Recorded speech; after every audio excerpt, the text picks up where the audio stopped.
NBA Today with Malika Andrews, live from Los Angeles.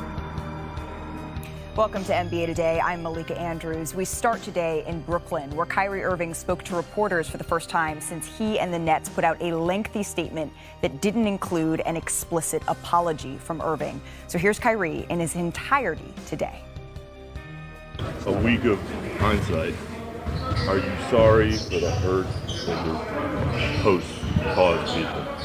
I take my responsibility for posting that. Some things that were questionable in there, untrue. Like I said, and the first time you guys asked me when I was sitting on that stage, I don't believe everything that everybody posts. It's a documentary.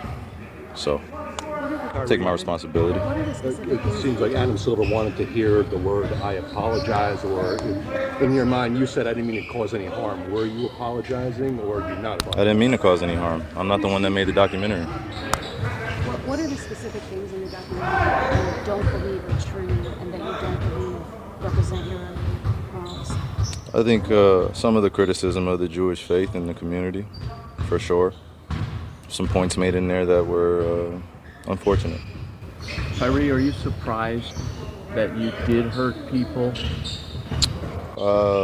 Surprised that I did hurt people? Are you surprised that reaction and some of the things that you did hurt people? Yeah, I think I can ask a better question. It's just, where were you when I was a kid, figuring out that 300 million of my ancestors are buried in America? Where were you guys asking those same questions when I was a kid learning about the traumatic events of my familial history and what I'm proud to come from and why I'm proud to stand here and why when I repeat myself that I'm not going to stand down, it has nothing to do with dismissing any other race or group of people. I'm just proud of my heritage and what we've been through. And the fact that this has pinned me against the Jewish community. And I'm here answering questions of whether or not I'm sorry or not on something I didn't create. And it was something I shared. And I'm telling everybody I'm taking responsibility. Then that's where I sit. So, these same questions that you guys ask, me dealing with it as being a melanated, pigmented person all around the world and dealing with racial biases against my skin color, demeaning me because of my religious beliefs, and I'm still sitting in the seat standing. So I take my full responsibility.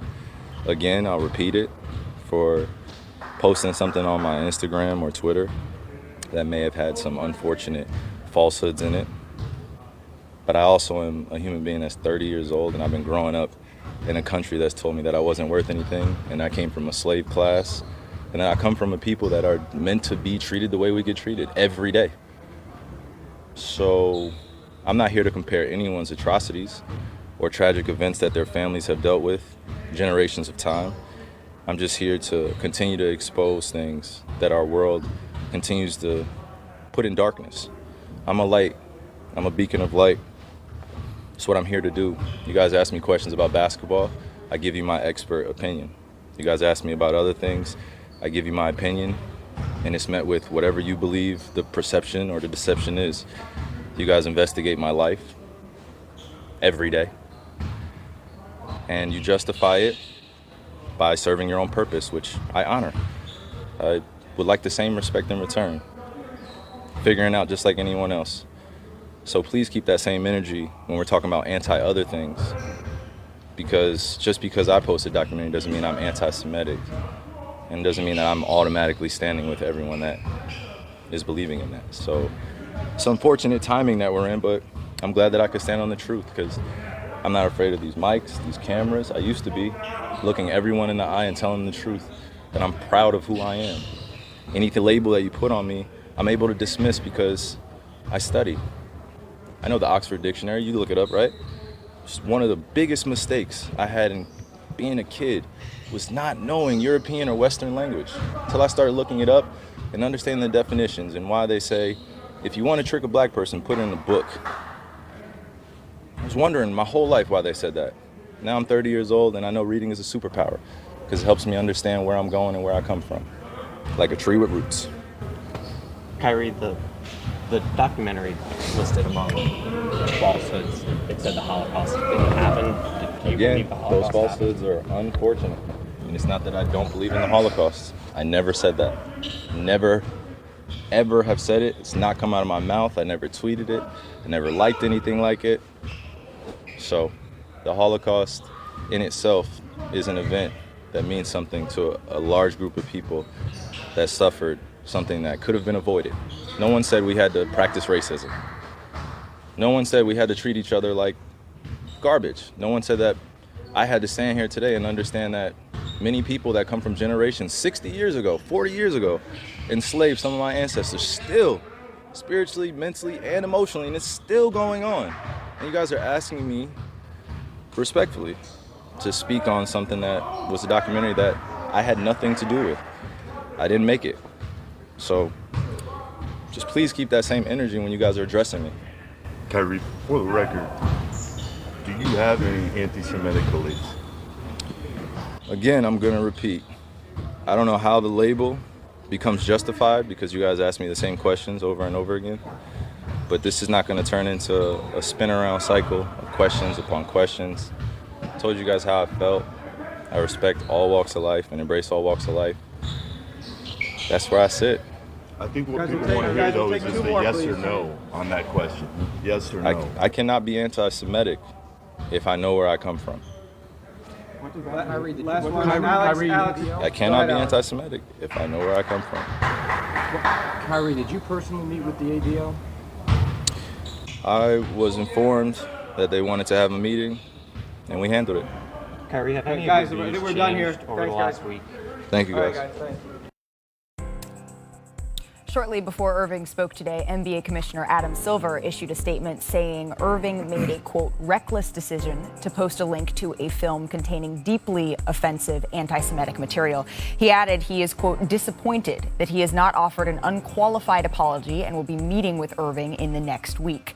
This is the first time that any statement from the team, from the league, or the PA has specifically addressed Irving. Here now with Chiney Agumake, Richard Jefferson, Vince Carter, and our guest, Rabbi Erez Sherman from Sinai Temple here in Los Angeles. Thank you so much for being here. Thanks for having me. Rabbi, I want to start with you here. What is your reaction to all that we just heard from Kyrie Irving? The reaction was that when I was a child, I met people that were different than me on a basketball court. Not necessarily in my synagogue or even in my Jewish school, but on a basketball court. And so the fact that this ball is tearing people apart right now, it not only makes me mad, but it makes me scared. And not scared for myself, but actually scared for my own children, the kids in my own community and the kids around the world that take a tweet up there in the Twitterverse and the Instagram and the social media and take it as truth and then take that sometimes to action. And some people might see this, as you mentioned, as just a social media post, but I always pride myself on educate myself so that I can educate others. Can you educate us as to the real life consequences of a post like this? Absolutely. The real life consequences start in a tweet, but end up in my driveway here in Los Angeles when I get a baggie saying the Jews are responsible for COVID, the Jews are responsible for XYZ. The real life consequences are when last week in my own Jewish school of middle school students on their way to a flag football game, their coach who was not Jewish, they're having an argument or a discussion about Kanye and Adidas, and the coach says, yes, I believe with Kanye. That was the only adult on the bus. And those kids were scared out of their mind, but they were educated and they were able to defend themselves. And the last consequence was from an email I got from a fourth grader yesterday that says, I love wearing Kyrie shoes. And I am so sad in my heart that I put those shoes away. And so those are consequences, not about basketball and shoes, which, believe me, I watched you guys growing up. You were our role models. But we have to be better role models in terms of our hearts and our souls. If we could back up for just one moment, I think we need to start this conversation from a place of education and understanding. Why is the material in this book and film so deeply offensive? Absolutely. So just here in Los Angeles, the Los Angeles City Council passed 2 days ago the definition of anti-Semitism according to the IHRA, which is the International Holocaust Remembrance Alliance. And in that definition, it says that a perception of hatred to the Jewish community is the definition of anti-Semitism. Now, Charles Barkley asked me 2 days ago, have I read or seen that movie? And so when he asked, I looked it up and I started seeing what those anti-Semitic tropes were. Number one, there's untruths there. And when untruths are then seen as truths to the next person, that leads to very dangerous consequences.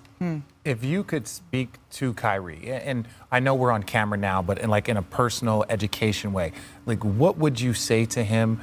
Not necessarily about like your feelings, because you've made those very clear and they're very honest, and we appreciate you sharing them.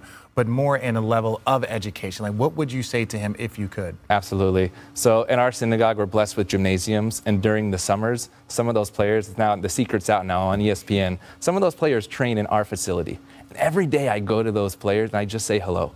And in the beginning of the season, they look like me like this. But at the end of the season, before they go off to their season, we give each other hugs because we got to know each other. And I pray that Kyrie, if he's in LA, when he's playing the Clippers, when he's playing the Lakers, come into our community. Because one of my best friends actually is a pastor in Inglewood. And we share a love of sports, we share a love of faith. Most of the things that we do together are actually based around sports because we have the love of faith. And so I say, embrace each other's faith. I call it multi-faith, not interfaith. Interfaith gets like a little messy. Multi-faith says, your faith is strong, your faith is strong, your faith is strong, and my faith is strong, and we can actually live together. Dr. Martin Luther King has famously marched with Rabbi Abraham Joshua Heschel in Alabama, not because they looked alike or served the same communities, but because they had the same belief that our society can change. Speaking of that, I think something that has stood out to me that we've heard Kyrie mention a couple of times over the last several days, today in speaking about making sure folks bring the same energy. The first press conference he had when he walked off of the press conference and said, well, what about black women's reproductive rights? This notion of siloed care, that because I care about X, I cannot have the capacity to care about Y. How can that mentality shift? So this is not just about sports, this is about our country. No surprise, the next week we have elections. I'm not going in there, I'm a rabbi, I don't talk about politics, I talk about the heart and the soul. But that can change when we know the other. That can change not when, as Rich Eisen said on his podcast the other day, Kyrie, you're dehumanizing me, but that changes when we humanize each other. I read your story in the New York Post, I believe, last year, about you being Jewish and African American. Wow, you need to tell that story. You need to get us together. You need to tell young people in black communities and Jewish communities, and by the way, I think it's important, not all Jews look like me. Jews have different skin colors, Jews come from different places around the world, Jews have different political opinions. It's everywhere, just like Catholics and Episcopalians and any type of religion, there's a diversity of opinion. And at the end of the day, we're here to put on this earth to partner with each other. And when we partner with each other, that's when we continue to partner with God. So I have a question. So with all this being said, where do we go from here in your opinion, and how do we get everyone at the table to listen, to heal, and to move forward? Absolutely. It's getting around the table, because too many of these tables are filled with empty chairs. 2 days ago, we got together multi-faith people, as I told you before, from kippahs to collars. We had rabbis and priests and imams and all different types of faiths. And we said, why are we doing this when things are bad? Right. Why can't we do it when things are good? Why can't we watch an NBA Finals together or watch a Super Bowl? Let's talk about sports and then go into our sanctuaries, not separately, but together. And so do it around sports. Make that ball a place where we can unify each other. Okay, so we've seen Kyrie donate, $500,000. The Nets have donated another $500,000 to, I think, amazing causes. Where do you, with Kyrie, do you believe that from this point on we move forward and, he continues to educate himself? We are very aware of how he uses platform and how he shouldn't. Do you take this moment right here as an opportunity to move forward? Yes. Coach John Wooden, who I just read the book Be Quick, Don't Hurry by Andy Hill and Coach Wooden, just interviewed him on my podcast this morning, and he said, magnify the blessings over the disappointments. Amen. It doesn't mean ignore the disappointments, but magnify the blessings. If I ask Kyrie, or if I ask one of you, what were 10 good things that happened today, you probably wouldn't put it on your show. But what are we talking about? The difficult stuff. And so if we can magnify the blessings, again, these are just words, but I'm ready for action. I'm ready for people like all of you here to come to my synagogue, to go to your churches, have this conversation. I promise you it'll make a difference because I have seen it in my own community. We certainly appreciate that invitation and your time here today. I love what you just said. Magnifying those things, I think, is incredibly important, something that we can all stand to do. Thank you so much for lending your voice and expertise to this. We really appreciate your time, And thank Rabbi. you for bringing faith onto the air, and which is a sports channel, but this country needs this healing at this moment. Thank you so much. Coming up on NBA Today, Woj has the latest on James Harden's injury and how long he might be out. NBA Today will be right back.